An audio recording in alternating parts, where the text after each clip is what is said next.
Hey, this is Dave DeCamp from antiwar.com. This is anti-war news for Friday, January 17th, 2025.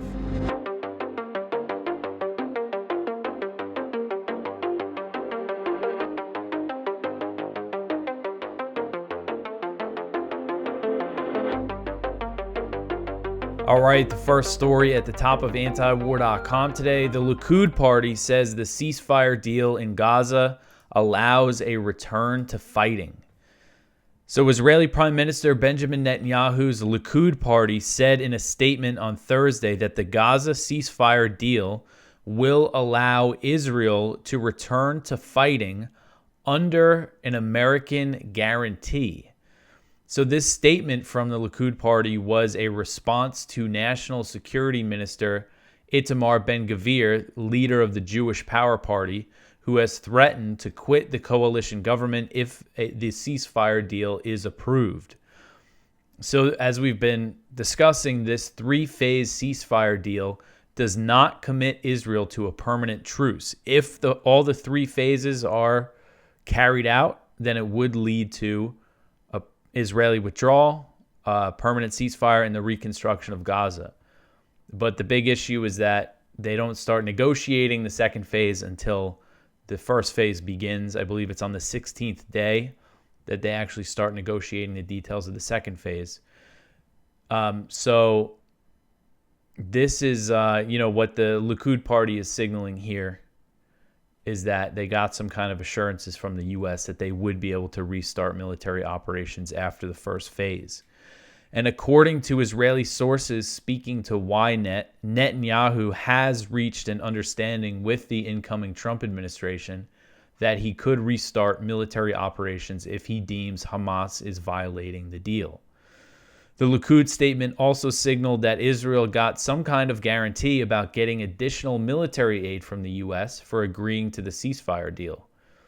The statement said the deal allows Israel to, quote, receive the weapons and means of warfare it needs, maximize the number of live hostages released, maintain full control of the Philadelphia corridor and the security buffer that surrounds the entire Gaza Strip, and achieve dramatic security achievements that will ensure Israel's security for generations, end quote.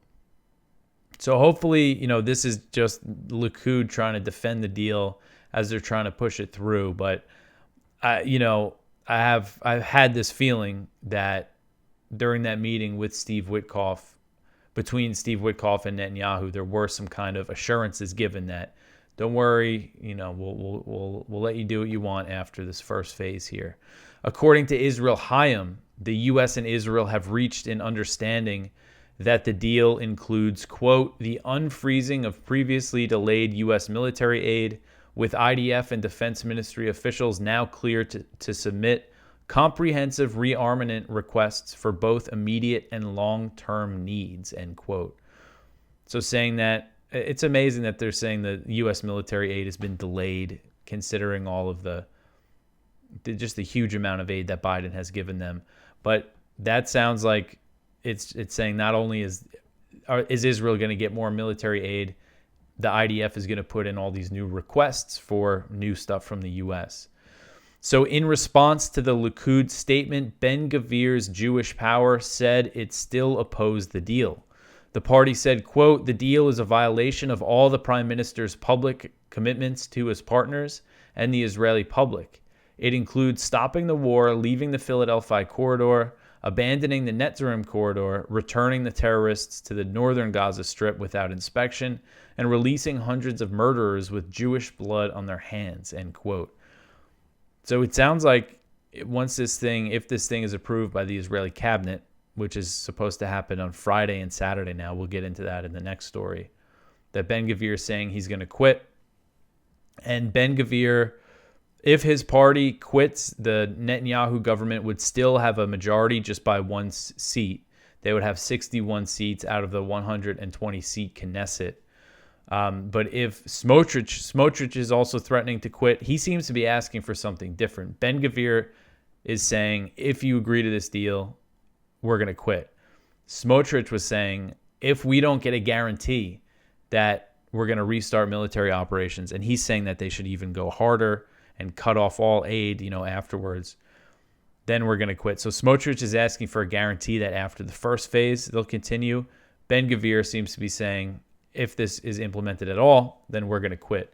But if both parties quit, then the government would lose the majority. Now you have Lapid and the opposition is telling Netanyahu that they'll help him stay in power. But you don't know how long, from Netanyahu's standpoint, he doesn't know how long that arrangement is going to be, that the opposition is going to prop him up. And this is what, Netanyahu's entire calculation is all about staying in power. That's what a lot of this has been about. So that leverage, I would be surprised. Actually, I'll talk about this in the next story because it's more related. So the next one here, Israeli media says the Gaza ceasefire may not start until Monday. So the Gaza ceasefire between Israel and Hamas now may not take effect until Monday instead of Sunday, according to reports in Israeli media. The Israeli Security Cabinet was initially supposed to approve the deal on Thursday, but Netanyahu delayed the vote, claiming Hamas was reneging on certain details, an accusation the Palestinian group very strongly denied. So this was the news that we woke up to Thursday morning, was Netanyahu saying that they were backing out of the deal. But now, according to the Times of Israel, negotiators in Doha signed a deal after working out some final details. So now the Israeli Security Cabinet is expected to approve it on Friday. But the agreement also needs to be approved by the full Israeli cabinet, which is not expected to happen until Saturday. The Times report said after the full cabinet approval, the names of Palestinian prisoners who will be freed under the deal will be released, and then Israelis will have 48 hours to petition against the releases to the Supreme Court. So that's why the ceasefire won't actually start until Monday. And from, how I read this, it does seem like it's still kind of up in the air that there is a chance the ceasefire could start on Sunday. So Trump, who's, his pressure on Israel is what actually advanced the deal. He said in an interview on Thursday that the ceasefire must be implemented by his inauguration.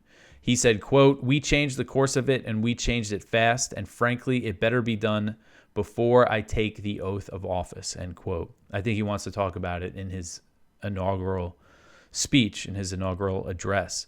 So for the Palestinians in Gaza, the potential delay in a ceasefire could mean life or death, since Israel has ramped up airstrikes across Gaza, and we'll get into that in another story. So what I was saying before, again, Thursday morning, waking up and seeing this news that, Netanyahu saying, the deal's not done, there's all this that needs to be worked out. There was the fear there that he was going to sabotage the whole thing. I think even with the pressure from Ben-Gvir, I think this deal, this is my prediction of how the next few days are going to go. I think the deal is going to get approved. I think it's going to go through. I think the first phase is going to start either Sunday or Monday. I think it's up in the air if the first phase, the 42-day ceasefire, if the whole thing is going to play out. But I just would be surprised, if Netanyahu decides to sabotage this altogether, that would be taking a big stand against what Trump wants, and I just don't think he's going to want to do that right now. Now, could he look for an excuse to end the ceasefire in just a few days, in a few weeks in? I think that's possible, and I think it's very highly likely that they're going to restart things after the first phase. But there's the hope that this calm that it's going to bring to Gaza, bring to the region, hopefully there's going to be pressure there for them not to restart. And that's, I think, where we come in, try to just make lots of noise about this, making it clear that a lot of Americans are opposed to continuing to support these atrocities in Gaza. All right, so the next one here, Israeli strikes kill 87 Palestinians in Gaza. So it's just an absolute bloodbath in Gaza. Israeli strikes on Gaza have been relentless since it was announced on Wednesday that Israel and Hamas had reached a ceasefire deal, which is expected to take effect on Sunday. Al Jazeera reported that as of Thursday night in Gaza, at least 87 Palestinians had been killed since the ceasefire was announced, including 21 children and 25 women. At least 40 of the dead were killed since dawn on Thursday. So you see this pile of corpses outside hospital in Gaza City. I mean, imagine making it until Wednesday, celebrating the ceasefire, and then getting killed or losing your family in airstrikes after that. Israeli attacks on Thursday included heavy bombing in northern Gaza. In Jabalia, at least 20 Palestinians were killed by Israeli strikes. And Israeli strikes also pounded Gaza City, including an attack that hit a school-turned-shelter and killed at least 2 children. The Israeli military said that it bombed 50 targets across Gaza in 24 hours. The IDF claimed that it hit terror targets but offered no evidence. And, Haaretz recently revealed that Israeli soldiers frequently kill unarmed civilians and count them as terrorists. And there was another report that says they bomb buildings where there was once a Hamas presence. And it doesn't matter if there's still a Hamas presence. Apparently, they don't update their targets. This is, again, from Israeli media. So even if it's just civilians in the building, they'll still bomb it. So this is just, it's tough. Yesterday, there was some optimism, celebrating in the streets. Now it's kind of just have more of a tense feeling about it, just hoping that, the violence isn't so bad between now and Sunday. Just really hoping that this ceasefire is going to take effect. And I can't imagine living in Gaza and having this relief, but then having to survive these next few days. All right, so the next one here, Sam Husseini gets dragged out of Blinken's last press conference. So Secretary of State Antony Blinken held his final press conference on Thursday and was confronted about his support for Israel's genocidal war in Gaza by 2 veteran reporters, including independent journalist Sam Husseini, who was dragged out of the room while telling Blinken he belonged in The Hague. And this was after Max Blumenthal, who I'm sure you all know, he's the founder of the Gray Zone. He disrupted Blinken's opening statement. And I'm just going to play what they had to say. So essentially how this went down was this was Blinken's last press conference, and he started with like a long statement where he basically is delivering a speech. And just a couple minutes in, Max stood up and he had this to say. 300 reporters in Gaza were on the receiving end of your bombs. Why did you keep the bombs flowing when we had a deal in May? We all knew we had a deal. Everyone in this room knows we had a deal, Tony, and you kept the bombs flowing. Why did you sacrifice the rules-based order on the mantle of your commitment to Zionism? Why did you allow my friends to be massacred? Why did you allow my friends' homes in Gaza to be destroyed when we had a deal in May? You helped destroy our religion, Judaism, by associating it with fascism. You waved the white flag before Netanyahu. We'll have the time to take questions at the end. You waved the white flag before Israeli fascism. We'll have the time to take questions Your at the end. Your father-in-law was an Israel lobbyist. Your grandfather was an Israel lobbyist. Are you compromised by Israel? Why did you allow the Holocaust of our time to happen? How does it feel to have your legacy be genocide? How does it feel to have your legacy be genocide? You too, Matt. You smirk through the whole thing every day. You smirk through a genocide. Thank you. So at the end there, if you're not watching, that was Matt Miller, the spokesman, who's always got that little smirk on his face. That was, man. I think, Max really got some good stuff in there. And I really hope this is just a theme of any kind of speech Blinken tries to give, that they get disrupted by this, because he absolutely deserves it. And what Max is talking about there, he says, you had a deal in May. This deal that they've reached is essentially the same one that Biden outlined in May and that Netanyahu rejected and then sabotaged for months through the negotiations. So that's what he's talking about there. And then so that happened. Max gets escorted out. And then a few minutes later, Husseini, he begins asking Blinken questions. And so this wasn't all caught in the video, but essentially what happened was Sam started asking questions while Blinken was still giving his statement. A State Department employee came over. This was my favorite part of it. It's not in this video. This lady came over and said, "Sir," and he said, "Go away." And then he went on to ask more questions, and then things kind of calmed down. And then 3 or 4, I think they're secret police, but they're armed security personnel, came over and they ripped him out of his seat. And as Sam was getting dragged out, he had some really good things to say. And for those who don't know Sam, I really like Sam. I met him a couple times in person, and he's been going to the State Department briefings for a while now. He's a he's a veteran. He's been a reporter for a long time. You see headlines about what happened. They call them like protesters. But no, he's an accredited journalist who's been going to State Department briefings. He's rarely called on. They pretty much always ignore him.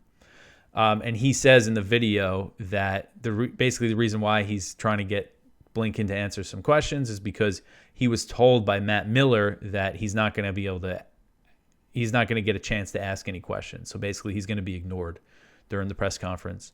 So this is how this went down. I think hopefully the audio is good enough here.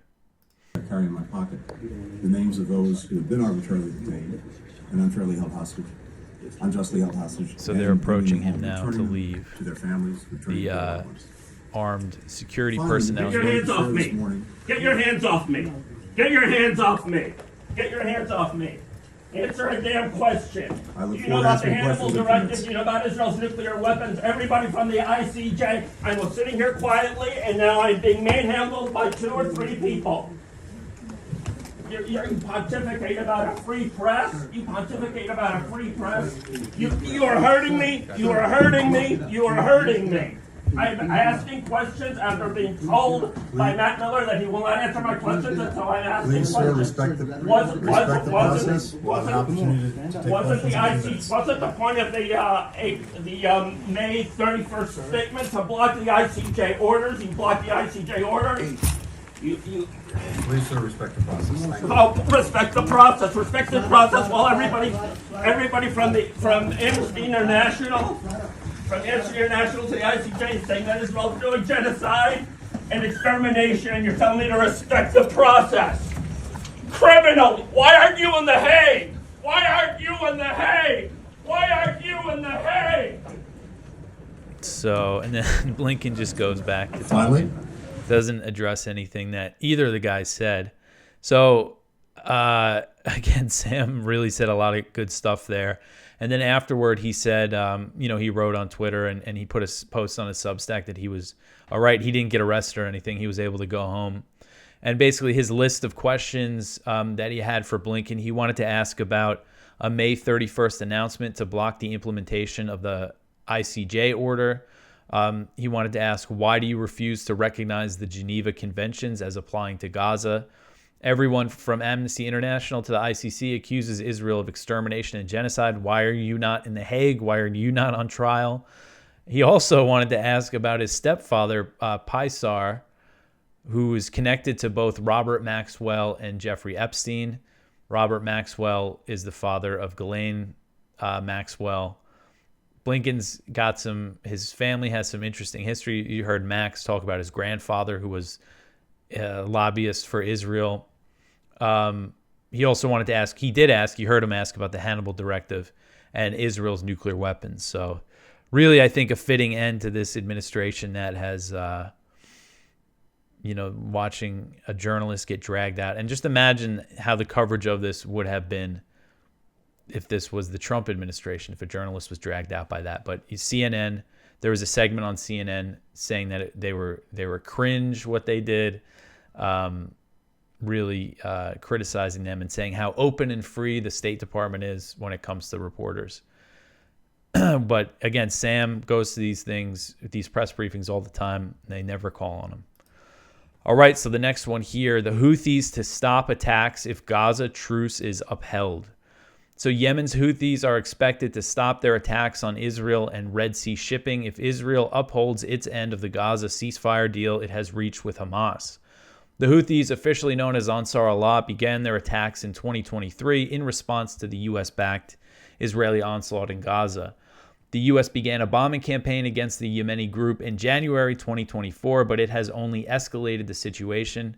President Biden's special envoy to Yemen, Tim Lenderking, has previously acknowledged that the Houthis would likely stop their attacks if there were a ceasefire in Gaza. And on Thursday, Houthi leader Abdul Malik al-Houthi said Ansar Allah would monitor the ceasefire, which is expected to take effect on Sunday or Monday, and warned that there would be more attacks if Israel did not follow the deal. He said, quote, "We will continue to monitor developments in Palestine during the 3 days prior to the entry into force of the Gaza agreement. If the Israeli massacres continue, we will continue our operations. At any stage in which the aggression retreats from the agreement, we will be ready to provide military support to our Palestinian brothers, end quote. So his comments sound like we might see some Houthi attacks in these next few days if Israel keeps up the airstrikes. But this has been their position, the Houthi position, that if they would stop their attacks if there were a ceasefire in Gaza, instead of making Israel agree to a ceasefire, President Biden has bombed Yemen for a year. And so, again, this is part of the regional calm that we're going to see if there's a ceasefire that holds. We're not going to see these attacks from Yemen. At the same time, I mean, Israel's been continuing to advance into Syria and launch airstrikes in Syria and Lebanon. Another big question mark is if Israel's going to withdraw from Lebanon. It seems pretty unlikely at this point, but at least, the attacks from Yemen, again, it's just the situation in the region will just be much calmer unless Israel really escalates in the West Bank or something. All right, so the next one here, Israel launches new raids, demolitions in southern Lebanon. So this one is from Jason Ditz. U.S. Special Envoy Amos Hochstein offered a guarantee over the weekend that Israel would fully withdraw from Lebanon by the 60-day ceasefire deadline. The official the U.S. maintains that this is still the plan, and with just 10 days left in the ceasefire, Major General Jasper Jeffers, the chairman of the U.S.-run body meant to oversee the ceasefire, claimed that the pullout was on a very positive path.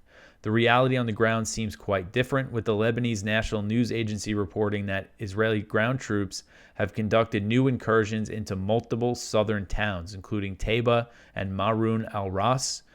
And Israel first invaded Taiba 2 weeks ago, burning a number of civilian homes and then withdrawing. And then today, the troops and bulldozers returned, firing machine guns into multiple residential neighborhoods and bringing bulldozers in to carry out excavation work.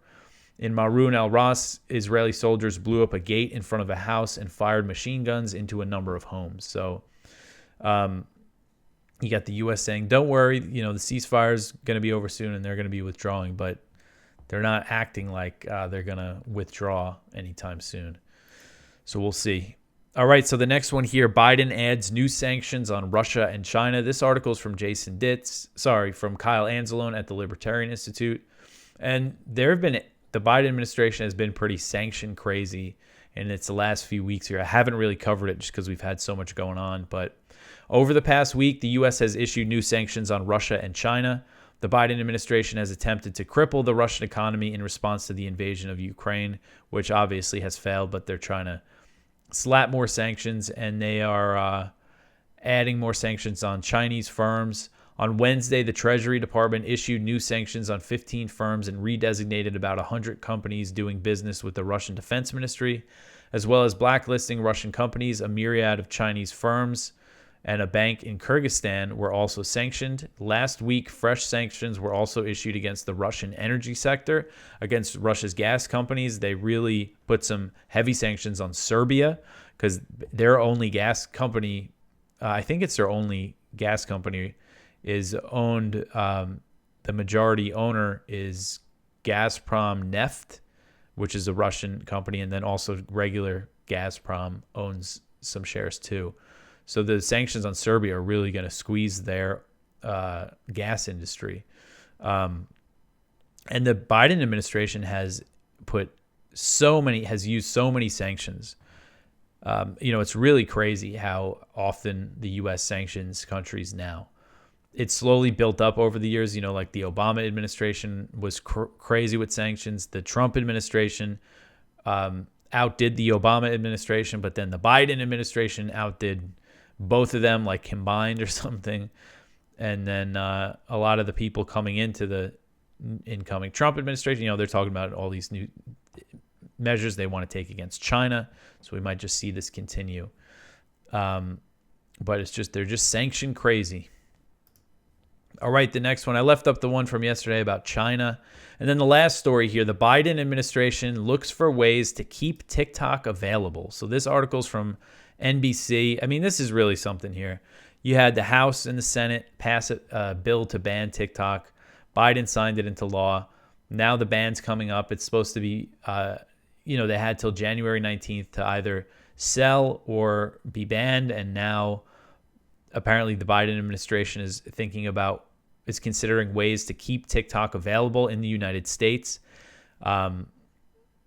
If a ban that's scheduled to go into effect Sunday proceeds. So one administration official said that Americans should not expect to see TikTok suddenly banned on Sunday, and they're exploring options to implement the law so TikTok does not go dark on Sunday. So the Trump's people are saying that they're ready to intervene to preserve access to TikTok. The idea here is that they want to get an American company to buy it and push it back like 30, 60, or 90 days or something.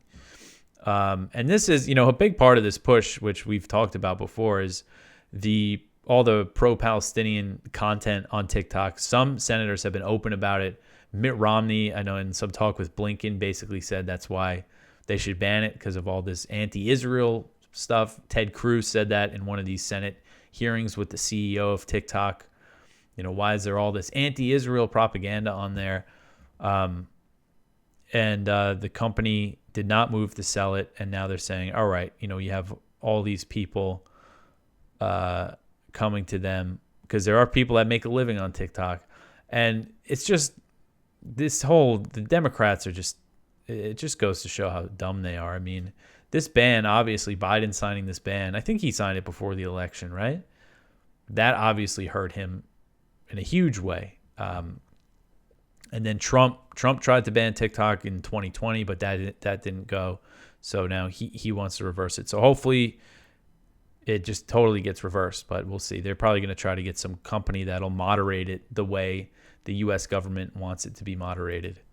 All right, so that is it for the news for today. Please go check out our Viewpoints, one from Ted Snyder. Why would any country partner with the U.S.? One from Judge Napolitano. Tulsi Gabbard, a switch in time.